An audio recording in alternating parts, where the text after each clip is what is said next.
Och jag börjar med att klappa och så introducerar jag. Och vilken är main? Är det main? Den där är main. Den är liksom där i mitten. Den. Ja, du ser den som lyser rött där borta. Här ser vi liksom båda. Ja, just det. Okej, bra. Sen kan du titta vad fan du vill. Det är inte så jävla noga. Man Det borde ju var titta där. mäktigt. Liksom. Den vill jag ha hemma bara för att titta på. Kan hänga något annat i den. Nu kör vi. What's up everyone? Welcome to Coffee with Ola. Finally back after like 1 year or 1.5 years. And finally back as well in personal format because I did a couple of Coffee with Ola interviews with over Zoom. And Zoom sucks. And there's, the interaction of sitting together with someone is gone when you do it on phone. True. So I'm extremely happy to finally be able to do it again. I mean, I'm here with Tom Englund of Evergrey, and here it is. In physical format. It doesn't get worse than this. There's no digital version of this. This is just us in a room together. And I feel extremely nervous because it's been a while. Yeah, it's good. Some people would also prefer the digital version of me. So, okay.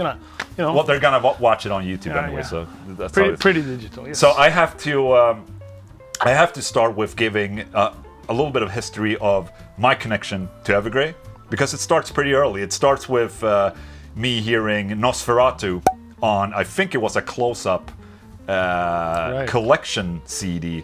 Back in 1999. After that, I started listening to the band and, In Search of Truth. And I remember one day I was on which was very digital, I was on a listening party for Recreation Day that was online. Really? Yes. So you could chat. There was you could chat with the band at the same time. Or someone that claimed to be the band. I never heard of it. Exactly. So there you go. But, and then... and then A Touch of Blessing was that the album name? Was the Inner Circle? Yes. Inner Circle, yes. That me and Louise and my brother went down to watch the live recording, a DVD recording you did of that album. That you had strings and all that stuff, and I think Anders Engberg was also singing back then. I've been playing in Sorcerer, sorry. So there's a little small. I mean, when you come to the down and dirty, Sweden is pretty small. Very small. There's not too many musicians, and when you're in that, at least in metal, it's a very small group of people that everyone kind of knows each other. So, with that said, I must say I'm a fan of Evergrey. Thank you. And let's talk about you and where the influences come from, because I can hear where the influences are from. But Dire Straits. No. That's not my guess. No, I didn't think so. But that's how I started playing guitar. Anyway. Oh, really? Okay. Yeah. But yeah, go ahead. Tell me. Okay, so no, I thought it was progressive metal, like in Dream Theater, probably. Yeah, I would say Dream Theater was the reason for us starting. But at the same time, quite quickly figured out that we couldn't play like them at all, of course. And then it's like, we might want to steer this elsewhere. Okay.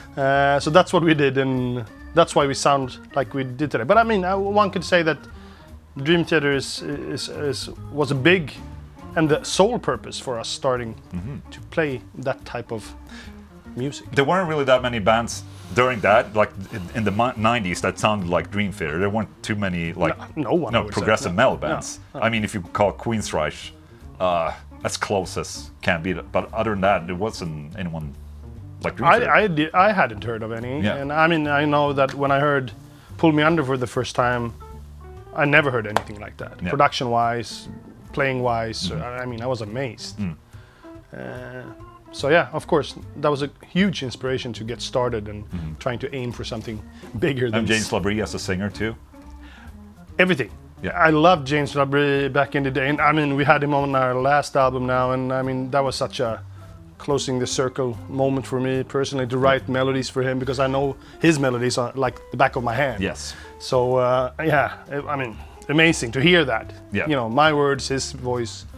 As a fan. And he's such a nice, funny dude as well. And we toured together. And, it's like, I mean, he's a lovely, lovely, lovely guy. And now they are kind of like the godfathers of progressive metal. For sure. Which they weren't back in the day. I mean, it's fun to be. I started listening to Dream Theater like in 96, 97. And I mean, they felt new then. And then a lot of other bands popped up, just like you guys, and also Symphony X, and like in the same I would call the same genre, but I think Evergrey is one of the few first progressive metal bands that really found their own sound while still being progressive metal. And so I think you guys were pioneering a little bit.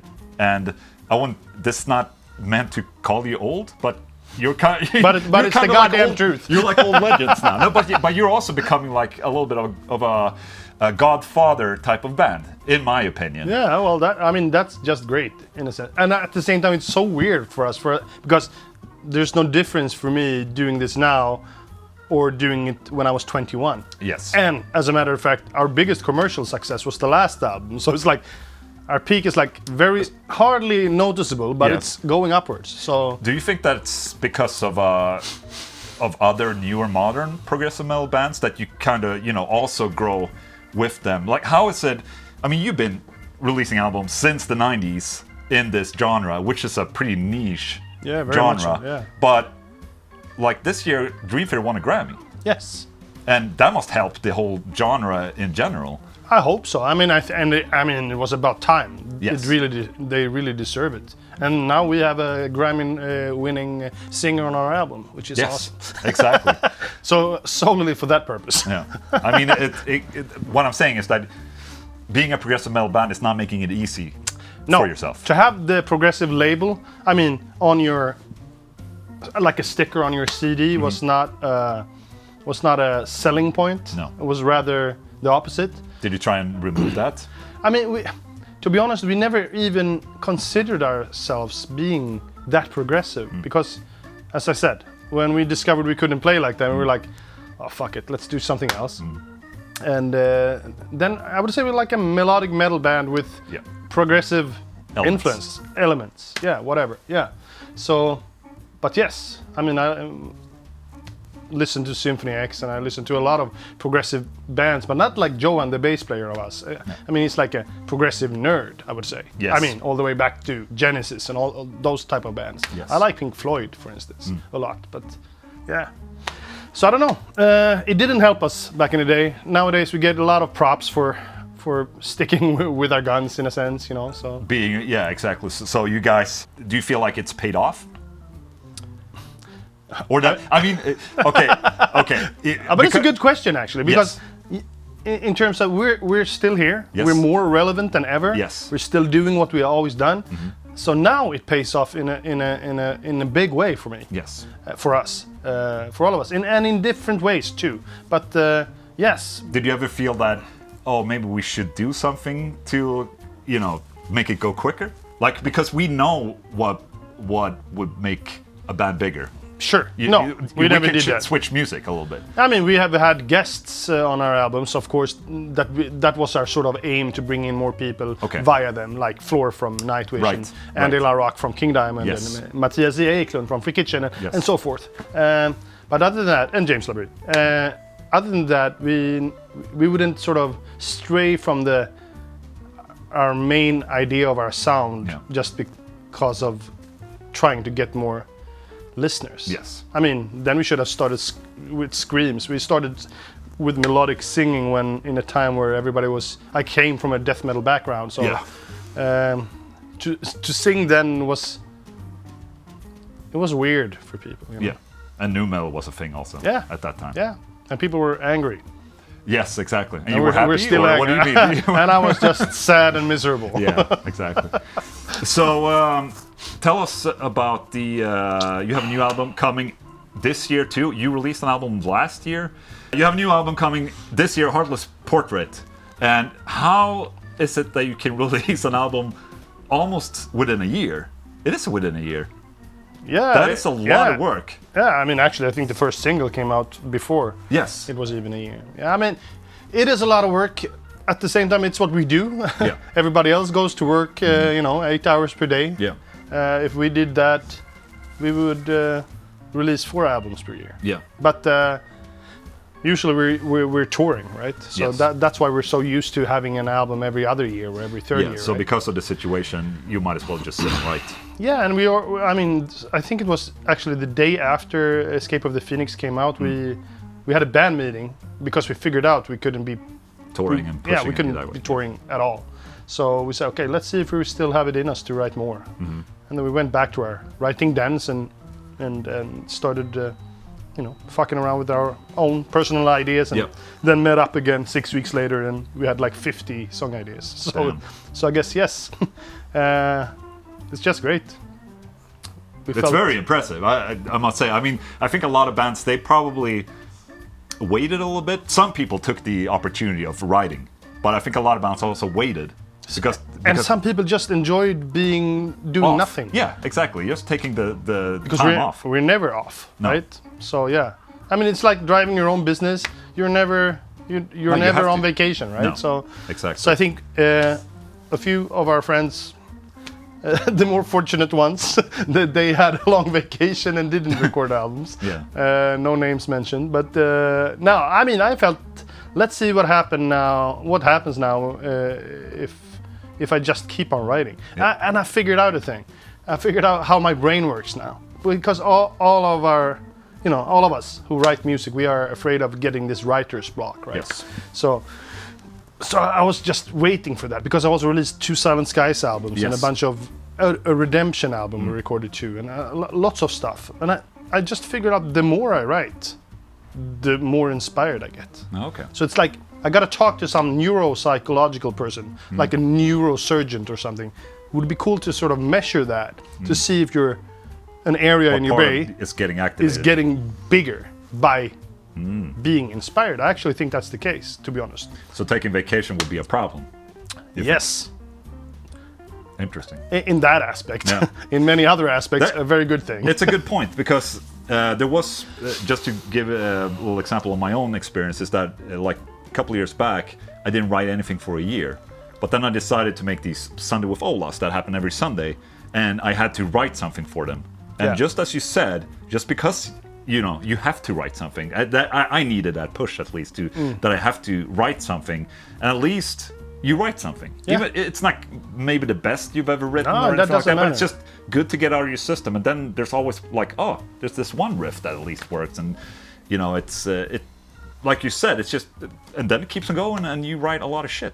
And that's a big lesson for people who are young and aspiring artists, that go to work, write every day.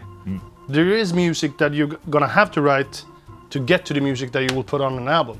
And that's what I figured out very late in the game, like maybe after 10 albums, I was like, aha, there is actually, instead of having this pain, oh, we need to use this riff. Yes. No, fuck it. Yeah. Let's not use it at all. Yes. I remember an old quote from Dimebag that his father told him when he was in a rut. He said, well, what if you write one riff a day? Right. Just one riff a day. Yeah. And it doesn't seem too much of trouble to write one riff. Yeah. How many riffs do you have at the end of the year? Yeah, it's a lot of riffs. And when if you get to that one riff that day, usually you get 3 or 4 more. Exactly. Because then you get to the songwriting aspect of it. So I've been checking out the videos of the singles you released. You have Saved Us and just now recently Blindfolded. Excellent singles. There's a red line a little bit in these videos that I've seen, that you guys are blindfolded a lot. What is the whole concept of this whole, if there is a concept of this whole album? Can you tell us a little bit about that? I would say that these 3 songs share a story, but this actual sort of video trilogy idea came after the album was done. So it's not something that we figured out that let's do a video of 3. But when we had a chance to, we just said, okay, let's just link them together. I mean, basically the storyline is about us being lost in a world that is getting more vile and hostile and egotistic and I'm feeling like I don't want to belong in this world anymore. I feel like I want to sort of distance myself from. And the same day we released Save Us, Russia went into Ukraine. Yes. I was like, yeah, this is exactly it. But I mean, it's about how we have sort of lost our moral values of what it is to be a human being. I think. Yes. And that's it. So being blindfolded is symbolism for how we run through life blindfolded and aiming for shit we don't even know what it is. I think we're going this way, but then 10 people over here says let's go left. Right. Okay, we're like sheep, Yeah. Sheep, not cheap. Cattle. Yes, even so. Yeah. Cattle. Yeah. So it's very deep. I have one question. How do you keep on writing choruses that are catchy after so many years? I mean, you have so many albums. Yeah. Like, how is it? Do you feel that it's you're running out of ideas in that sense? Because I mean, they're all so catchy. No, opposite. The opposite. The more, again, the Like more I write now, it's like fucking. It's yeah. I mean, and it's not like I sit there and pat my back. No. So now you wrote a great chorus, but no, I'm happy with the music we have released since day one. Yeah. So Nosferatu that you mentioned, Yes. that was the first chorus I remembered that I felt, shit, this is really something. I felt, it's like, damn. And then I remember a song called The Master Plan as well. Oh, yeah. Yeah, so it's like, it's a few of those songs. Yeah, but I don't know. I just put a lot of time and effort into writing top line. What album made you feel like, okay, this is like, now we're getting, this is the band. This is the band right now. I mean, this is the band. It's what we are now. Yes, of course. think. But like when you felt like, okay, we it got was something. a Solitude, Dominance, Tragedy album. Yes. Because we brought in these cello elements, and the first album is great.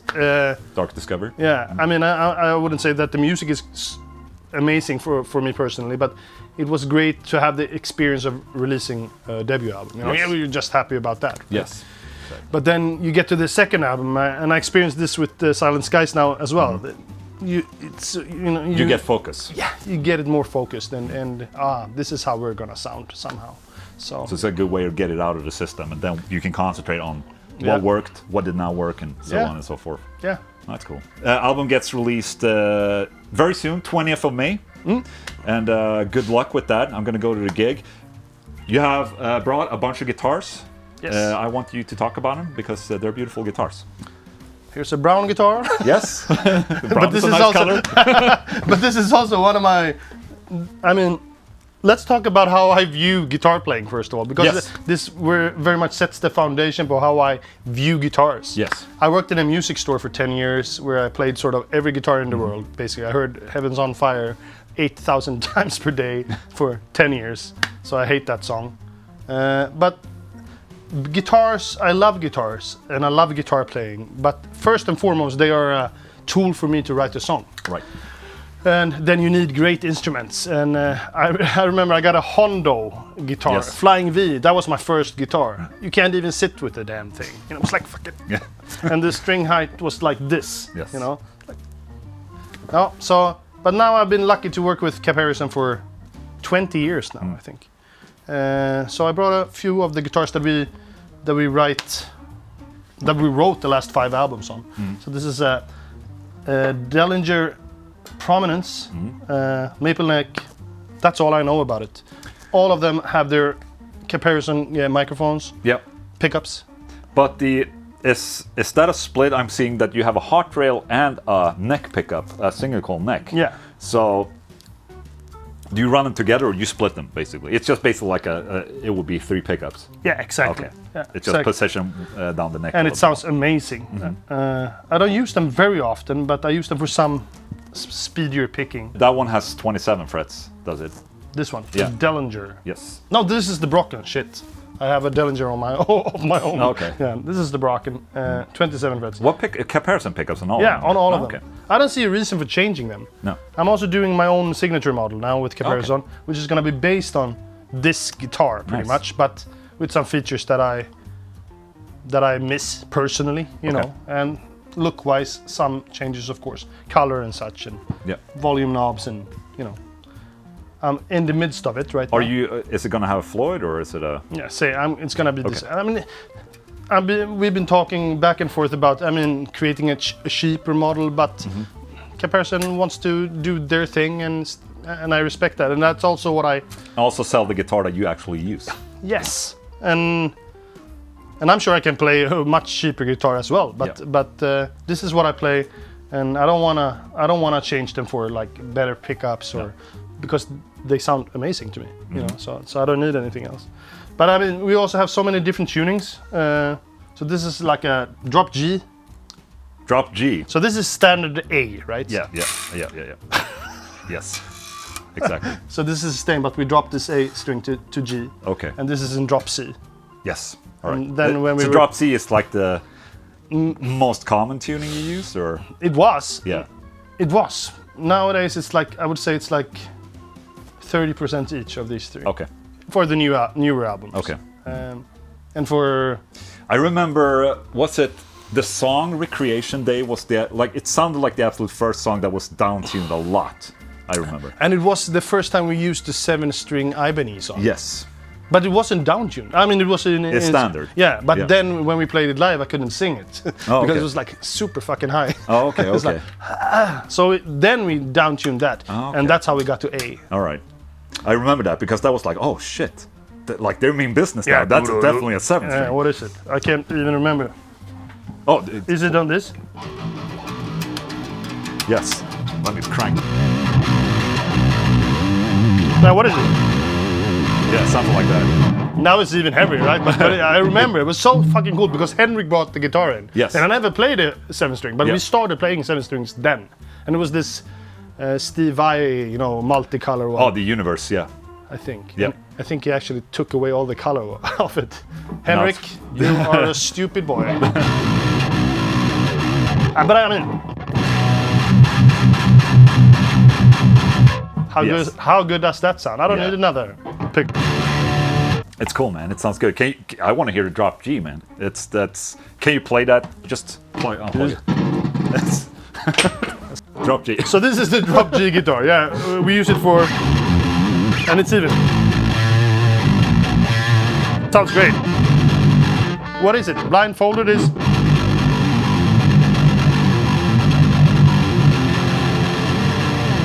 I love it. I mean, it started with me fucking around with this. I love all these string skipping things. I love it. But do you remember what thickness you have for string on that drop G? 68. Okay, that's not too thick. No, it is it. Finally. Oh. Let me off the hook. I don't need to play anymore now. And here's a IFK Gothenburg pick. He doesn't want to use that. I don't have a guitar pick, so.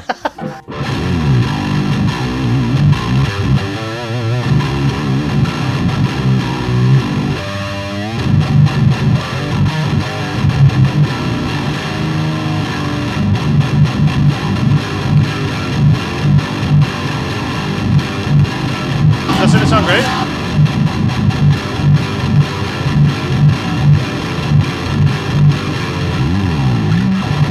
I think it sounds amazing.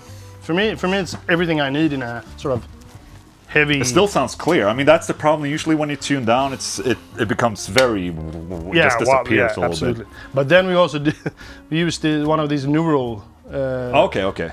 So we did a lower octave on this as well. Oh shit! Okay. On 2 songs on the new album. What did Johan say about that? Johan doesn't care about anything. Does he tune down to drop G? I don't know. He has to be up. No, he doesn't change. I don't know how he tunes. I asked him about that because Johan, the bass player, he's just. You guys, you have like 5 different guitars on stage. He has 1 bass. Yeah. That's. He has a bigger brain than us. Yes, exactly. And he also has like 10 great reasons. Yes. For doing it. But I mean, he's such a fucking talented. He's the best bass player in the world, according to me. I would, if somebody would ask me what bass player do you want to have, it's him. That's it. Yeah. So, but yeah, vad fan sa vi? I don't remember. He just uses 1 bass. What he was tuned to. He's probably not tuned. He's tuned. He just don't look at me live. He says because sometimes you forget, right, where you're at in the song, and then I look over to Johan, which is usually on that side, and he's like. Because if I look at him and try to position my hand like him, it's gonna be. Oh yeah, he thinks he's gonna throw you off. And he has like one of these down tuning things as well. I think. Okay. Now, so what is his lowest? You should know. You're doing his bass. Not the draw. Yeah. Well, let's go on. I don't know. Continue on. Okay. No, but so I'm just thinking, what is his lowest note? Because that's also the thing, That's Could it be a B? Probably. Anyways, he kind of transcribes and plays to, I mean, that's a different level of musicianship right there. On the other hand, since he learns the song like that, yes. I mean, it makes sense for him. Yeah. Let's see if I can do this. Yeah, I could. What do you use when you play live, or even so? What's used on the album? You mean as far as amps? Rhythm guitar. Neural. Only. Okay, Neural DSP. Only. But with a little, I also have my Bogner plugged in. Yes. So I have that in my back. Okay, yeah. At the same time, just for the sound. Oh, and response. Yeah, and also when writing, Yeah. And then it's just convenient for me to have use the neural because it sounds great to me. Which plugin is it? A bunch of different ones. I mean, of course, I use the Abasi and Granifier, yes. and I haven't tried the Petrucci one yet. Oh yeah. I guess that's pretty cool, but because then later in the mixing process, Jacob Hansen reamps it anyway. Yes. So for me, it doesn't. Why should I spend time? But does he reamp it with a real amplifier then? Yes, he does. Okay, so it is a real amplifier. It's it is just a real when you track, it's with neural. Exactly. Yeah, of course. So it's a EVH. Okay. 2. Is it? Okay. Are there 2? There's a lot of EVH, but 5150 stealth or something like that. I don't know which one, but we have to call him too. Okay. Yeah. Okay, so for the album, you actually. Oh, then what about live? Do you bring your Bogner? Or? Yeah, bring the Bogner. If Neural would make this pedal that they have made, but brought in all of the artists. Yes. That's what I thought they. I think the amps are in there. It's just that you have to figure out, because the plugin is a plugin. Yeah, I get it. It's chunks, but all these chunks in the plugins are available. It's just that you have to figure them out. Yeah. And put them in there. And I ain't got time for it. No, exactly. No, but I mean, that would be a no-brainer for me to have all of those great sound, because I think they sound amazing to me. It's like every solo I did is the neural ones. I'm just using that. So, and I'm a sucker for a real guitar. Yes. Amp. But convenience is worth a lot too. Yeah, but now for me it sounds great. Yeah. Especially the solo sounds and the clean sounds are amazing. But yeah. It's usually where the rhythm sounds. That's the last component. Yeah. Where it's like, okay, it's not really there, but they are really getting there right now. It feels really good. You tried the Petrucci one. Oh, let's not make it a neural one, but I mean, every time I sit and write, I use a neural DSP plugin. Yeah, I mean, it's amazing. Sometimes and I don't need a reamp. I just like bounce out with the plugin sound. Yeah, sure. This is what you also understand nowadays when you've sort of been through all of this nerdery with recording and finding the ultimate guitar sound, and there's no such thing. Make it sound good in the project that you're writing, So you have your own studio. Do you have a lot of outboard equipment? I have a few things. Of course, for my vocals. Yes. I have. I'm working with a company in America called Hendy Amps now, and I haven't received my. It's like a Class A vocal, like a preamp. I haven't received it yet. He just builds them. By hand, So. But other than that, I use Warm Audio stuff. I use Heritage Audio and SSL. They're preamps, they're small little. No, it's a desk. It's called something. Okay. Oh, good. We'll look it up. Heavily endorsed by SSL, as you can hear. It's called something. Then I have a SSL Fusion, which is like a bunch of stuff in it. Okay. Great. Well, thanks for clarification. But this is the exact point, how I view my musicianship and guitar playing and all of that. It's tools that I love and appreciate, and I have picked very carefully what I want and what I need. But then I go on and move on. And with that said, thank you so much, Tom. It's been a pure pleasure, and good luck with the album. Do you have anything last words to say?